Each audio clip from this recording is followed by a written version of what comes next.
All right, we are out here kind of in the middle of nowhere. Going to give you a couple different camera views, and I'm going to set up some cameras on some axles. But we got some mud on the ground up there, as you can see. What I want to do right now is actually test a couple things that I've found in trucks that kind of annoys me. One is the rear axle. I want to test the limited slip just in two-wheel drive mode. I want to see how good it is. So we've got some off-camber stuff right there. It should be nice and muddy and slick. Generally, you get in that stuff in two-wheel drive and it slips. I just want to see how good this limited slip is. By default, see how the rear locker does, and then see if I need four-wheel drive on some simple stuff. I'm not going to do any heavy-duty four-wheeling today. I just want to see what I think of this system. So I'm going to go set the cameras up on the rear. You can see the tires and the axles. We'll get with it. We're just going to stick it in drive. Go ahead and drive, two-wheel drive.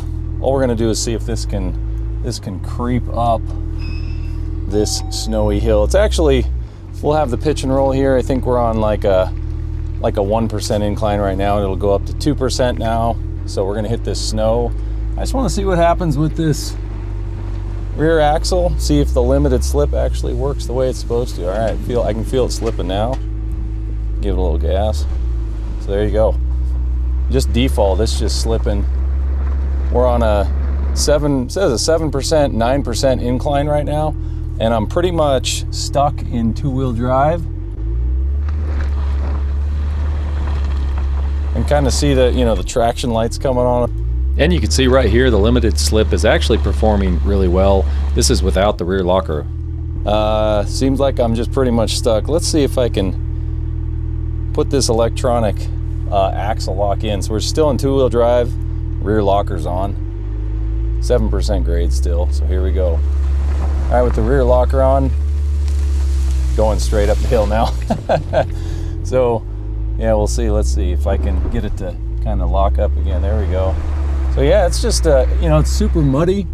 Got a lot of snow in the wheel there. So we'll see what that camera angle looks like, but yeah, just looks like I'm stuck here. I'm still on a 7% grade. The rear locker is performing as expected here as well. Both wheels turning identically. Won't go. All right, let's put it in 4 high with I'm gonna take the rear locker off, kind of like go up in stages. Now we're gonna head up in four-wheel. Let's see what happens. Ah, there we go. Four-wheel drive is just fine.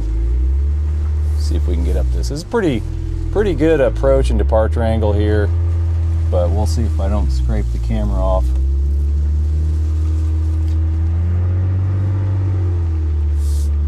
So with a 13% grade up that, pretty steep. Yeah, we'll see. Four-wheel drive seems to work fine. It's, I don't have the rear locker on, and it's pretty muddy right here. So, I'm happy that it's not slipping. A lot of these four-wheel drive systems just kind of suck and they just spin one wheel. So that was pretty good.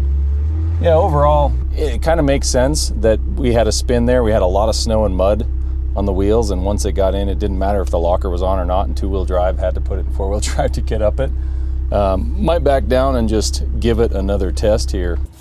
Just to give you guys an idea, this is what we're sitting at. This is probably like a, 15% grade right here. And this is, back there is where we were spinning on this snow in two-wheel drive. So back here at this, I've got, all went sideways on this snow and just started, it's super kind of snotty mud.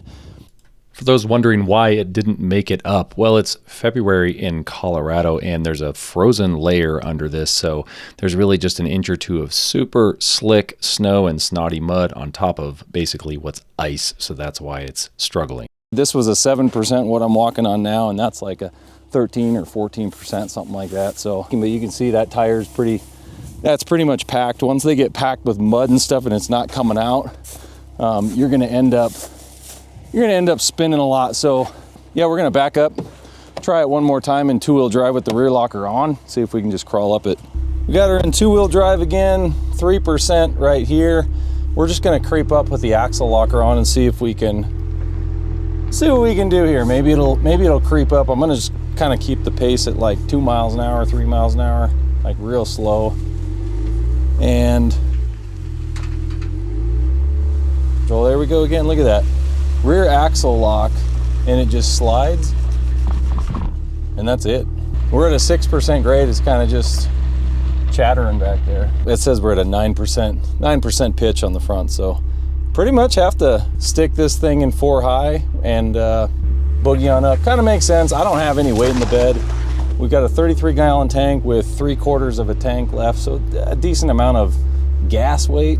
But yeah, we'll head on up this again, and at least in 4-wheel drive, I'm not feeling anything slip even with this mud. It's just kind of keep the RPMs real low and just crawl right up it. So I'm happy with the 4-wheel drive performance. It doesn't seem any different than the Chevys or Toyotas I've had.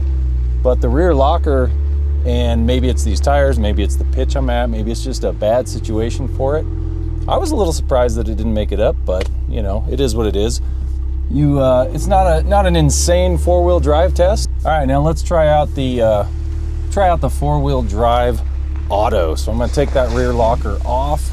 Let's see how good this 4-wheel drive auto works. We got a nice slick spot. We know we're not gonna get up in 2-wheel drive. All right, you can see here, we just got 4-wheel auto on, the rear locker's off. We're just gonna leave it kind of in this mode. A lot of people like 4-wheel drive auto. We'll see how fast it catches here. All right, heading up this, and I'm gonna just slow down right where it's slick and kind of pitching to the right.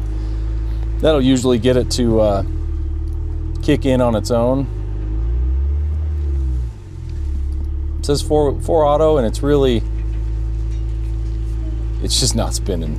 It's almost like, I mean, I can't feel it. That is a really good system, actually. I don't feel it like engaging and disengaging. I don't feel the rear wheels slipping a lot before it figures out to put it in 4-wheel drive. That is there we go, okay. So we got to about a 9% pitch, and now it's just churning. So now it's like thinking a lot more. It took a lot more to get up that. This is a 16% grade now. So it took a lot more, you know, computer-based. You could hear it like twitching and turning the front wheels on and turn them off. So it was really thinking to get up that 16% grade, whereas just in regular 4-wheel drive mode, it just went right up it. Like there was no problem. So yeah, if you're doing 4-wheel drive auto, that's really, in my opinion, for situations where you're, you know, maybe on highways and you're stopping and starting at stoplights. I wouldn't be using 4 auto out here on like a ranch or 4-wheeling or something. It's pretty that's a pretty bad solution. Much better to not use 4 auto when you're 4-wheeling. Yeah, you can see these tires are pretty packed in with mud, and it's the type of mud that, you know, once it gets in your tires, it's just gonna kind of stick there. It doesn't really, doesn't come out until you get on the highway, so this will be fun to listen to for the next half an hour coming out of the tires. But pretty caked in there with a bunch of grass, dead grass. Same thing here with the front tires. So there's a nice spot where, you know, you can see the spinning. This was where it was in 4 auto spinning. It didn't do that. If you just had it in 4-wheel drive, it'd crawl right up just fine, but you don't have a lot of weight in the back, no weight at all, and you're trying to go up, you know, 7 to 16% grades, and then we got to pitch this way about 3%.